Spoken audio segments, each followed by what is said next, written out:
Hey everyone, welcome back to another video from Tech for Gamers. In this video, I'm going to show you how to change your language setting in Monopoly Go. To change the language setting in Monopoly Go, first of all, open the Monopoly Go application on your mobile device. From the home page of Monopoly Go, tap on the hamburger menu button at the top right-hand corner. This will bring up a pop-up menu where you'll need to tap on Settings. From the Settings menu, tap on the Language option and then choose from the list of language you'd like to change to for your account. Tap on the Language option from the list you want to change to and then in the pop-up, confirm it by tapping on Change. Right after you do that, your game will restart with the selected language.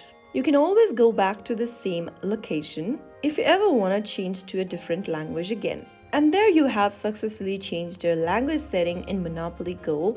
After you do that, you can enjoy the game in your preferred language whenever you want. That is how it's easily done. I hope the video was helpful to you. If it was, make sure to give us a thumbs up and subscribe to Tech for Gamers for more Monopoly Go tips and tricks. I will be back again in the next video. Thank you for watching.